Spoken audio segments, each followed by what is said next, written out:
বিরতির পর স্বাগত। পুরনোকে পেছনে ফেলে নতুনকে আগলে ধরার মানে হচ্ছে নববর্ষ। এই উৎসবে মেতে উঠেছে গোটা রাজ্যবাসী, গোটা দেশবাসী। আর সেই উৎসবকে কেন্দ্র করে গ্রামীণ মেলা, শহরের সাজগোজ, প্রাচীন হালখাতা সব মিলিয়ে যে অর্থনৈতিক গতি তৈরি হয় সেটাই হচ্ছে নববর্ষের অর্থনীতি।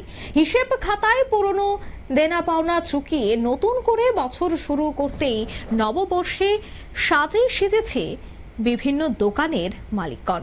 বহুদিনের পুরনো কাস্টমার নতুন করে নিজেদের সম্পর্কটাকে ঝালিয়ে নিতে কেউ মেতেছে খোশ গল্পে, দেনা পাওনা চুকিয়ে কিছুটা আপ্যায়ন, মিষ্টি মুখের সঙ্গে ছোট কোনো গিফট। বহুকাল ধরেই কিন্তু এমন ঐতিহ্য বাংলা নববর্ষের প্রথম দিনে।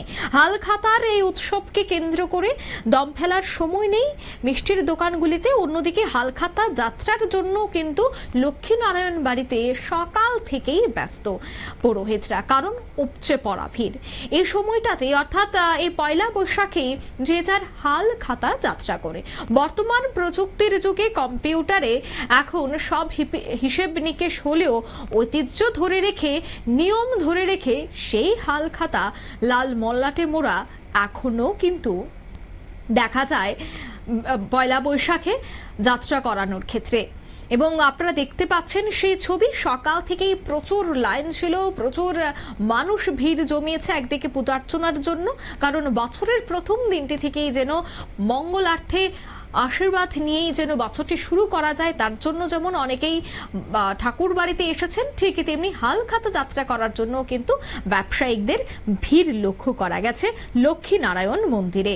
তবে এই হালখাতা যাত্রাকে কেন্দ্র করে পুরোহিতরা কি বলছেন, আজকের দিনের তাৎপর্য তারা কি বলছেন, শোনাচ্ছি।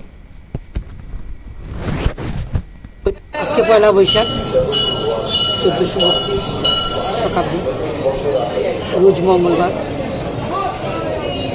তো পয়লা বৈশাখ আমাদের কাছে একটা বিশেষ দিন। প্রতি বছরই আমরা এখানে কিছু বৈদিক ব্রাহ্মণ সমাজ আসি লক্ষ্মীনারায়ণ বাড়িতে। সমস্ত ব্যবসায়ীরা তাদের হালখাতা নিয়ে এখানে আসেন। তাদের প্রতিষ্ঠানের যত হিসাব নিকাশের খাতা লক্ষ্মীনারায়ণের চরণে করে তারপরে আমাদের কাছে নিয়ে আসেন। আমরা এখানে গণেশের বন্দনা সন শতাব্দ 1432 বাংলা। আমি বৈদিক ব্রাহ্মণ সমাজের পক্ষ থেকে, সমস্ত ত্রিপুরার ব্রাহ্মণ সমাজের পক্ষ থেকে আমি ত্রিপুরাবাসীর শুভ মঙ্গল কামনা করি এবং শুভেচ্ছা জানাই। আজকে বছরের প্রথম দিন। এই বছরের প্রথম দিনে আমাদের হিন্দু সনাতন ধর্মে 33 কোটি দেবতা, 12 মাসে 13 পার্বণ, কিন্তু সর্বদেব দেবীর মধ্যে প্রথমে সিদ্ধিদাতা গণেশের পূজা দেওয়া শুরু হয়। লক্ষ্মীনারায়ণ এবং সিদ্ধিদাতা গণেশের পূজা দেওয়া বছরের পূজা শুরু হয়। আমার সামনে যে খাতাটা আছে সেই খাতাটার নাম হচ্ছে হালখাতা। সেটা সত্যযুগের আগে। আপনারা শুনলেন তাদের বক্তব্য। এবার আমরা শোনাচ্ছি যারা সেখানে পূজা অর্চনা করতে গেছেন, হালখাতা যাত্রা করতে গেছেন, তারা কি বলছেন আজকের এই নববর্ষে, শোনাচ্ছি। এটা খুবই আনন্দের দিন আর বাঙালির বড় উৎসব। এই বছরের একটা দিন আমরা সবাই অপেক্ষা করি এই দিনটার জন্য। আর ঠাকুর বাড়িতে খুবই আনন্দ উৎসব করি। বাড়িতে গিয়ে রান্না বান্না, খাওয়া দাওয়া, সবাই পরিবার পরিজন নিয়ে সবাই আনন্দ উৎসব খাওয়া দাওয়া করি। সকাল কয়টায় আসলেন? সকাল 6:30। অন্যান্য দিনের তুলনায় আজকের দিনটা খুবই খুবই গুরুত্বপূর্ণ। মন্দিরে আসার কারণ, আমরা পয়লা বৈশাখ উপলক্ষে মন্দিরে এসেছি। তো আমরা প্রত্যেক বছরই আসি পয়লা বৈশাখে। তো গতবারও এসেছি, এবারও এসেছি। তো পরিবারের সবাই ভালোর জন্য। আপনারা শুনলেন তাদের বক্তব্য।